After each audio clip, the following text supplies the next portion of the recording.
চালাকি ধরা এত সোজা নয়। তো ফেসবুকে তোমাকে প্রতিষ্ঠিত হতে হলে ফেসবুক তোমাকে পুরো সে ছাঁকনির মতো ছেঁকে নেবে। তো চালাকি একটু বোঝার চেষ্টা করো। ওপরে দেখো ফেসবুক দিয়েছে যে তুমি ফেসবুকের মিউজিক ব্যবহার করতে পারবে। নিচের স্ক্রিনশটটায় দেখো মিউজিকগুলোর নিচে যে ছোট ছোট লেখা আছে না, যে ওখানে দেখো রেভিনিউ শেয়ারিং। তো আমি যদি এই মিউজিক ভিডিও ব্যবহার করে আমার রেভিনিউ যদি শেয়ার করতে হয়, মানে মিউজিক কোম্পানিকে যদি রেভিনিউ শেয়ার করতে হয়, তাহলে আমার কি লাভ?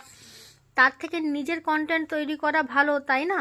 তো এদিকে বলছে মিউজিক ব্যবহার করো, আর এদিকে বলছে রেভিনিউ শেয়ার করো। ধরো তুমি একটা মিউজিকে যদি 50 সেন্ট 60 সেন্ট এরকম পেয়ে থাকো, তো যদি ধরো 10,000 ভিউজ আসে, তোমাকে হয়তো ফেসবুক কোম্পানি দেবে 10 সেন্ট কি 12 সেন্ট এরকম কিছু দেয়। তো ওখানে কিন্তু মানে 100তে 40% ওকে দিতে হবে, মানে 10 সেন্ট আসলে 6 সেন্ট মিউজিক কোম্পানিই নিয়ে নেবে।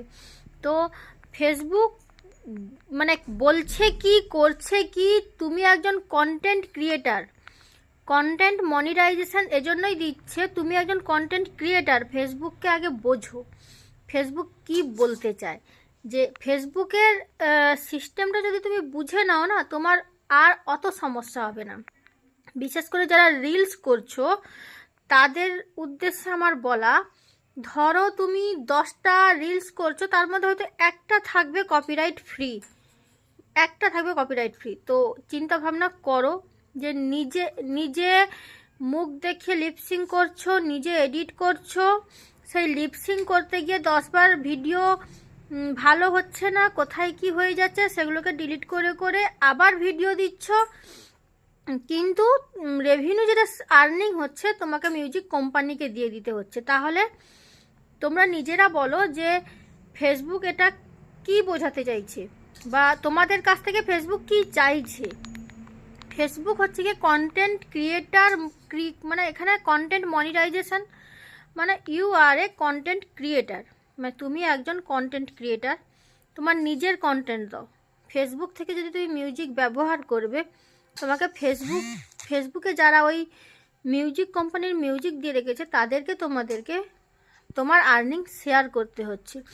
আমি বলছি না যে মিউজিক ব্যবহার করো না, মানুষের শখ সবই থাকে। তো নিজের কন্টেন্ট বেশি তৈরি করো, মিউজিক দিয়ে ভিডিও কম তৈরি করো। যত মিউজিক দিয়ে ভিডিও কম তৈরি করবে তত কিন্তু তোমার আইডির জন্য খুবই সুবিধে।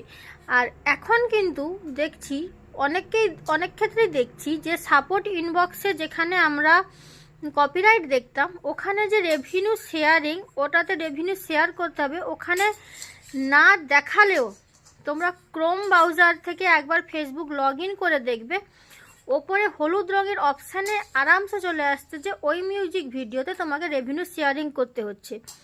তোমরা সবাই যদি পারো তোমার আইডিটা তোমাদের প্রত্যেকের ফোনে ক্রোম ব্রাউজারে একবার খুলে দেখবে, অনেক বহু পুরনো মানে মিউজিক ভিডিও পড়ে আছে তোমার সাপোর্ট ইনবক্সে, কিন্তু কোনো কিছু নেই, সাপোর্ট ইনবক্স পরিষ্কার। কিন্তু ক্রোম ব্রাউজারে যখন তুমি তোমার প্রোফাইল বা আইডি বা পেজ দেখতে যাচ্ছ, যেসব মিউজিকের রেভিনিউ শেয়ারিং করতে হয় সেই সব মানে মিউজিক বা তোমার যে রিলস দেখবে ওপরে হলুদ রঙের অপশানে লেখা থাকছে যে তোমাকে ওখানে তোমার আর্নিংটা শেয়ার করতে হবে। এবার তোমরাই বলো যে কোন রাস্তাটা ঠিক। ফেসবুক চালাতে হলে ফেসবুককে একটা গ্লাসে ফেসবুককে দিবে, ভালো করে ঘুটবে, তারপরে খেয়ে নিবে, তারপরে ফেসবুক চালাতে আসবে। আমার মানে কথাগুলো কেমন লাগলো, বা আমার এই কথাগুলো তোমাদের হেল্প হলো কি না একটা কমেন্টে জানাবে। আজকের ভিডিওটা এই পর্যন্ত, পরে অন্য কোনো ভিডিও নিয়ে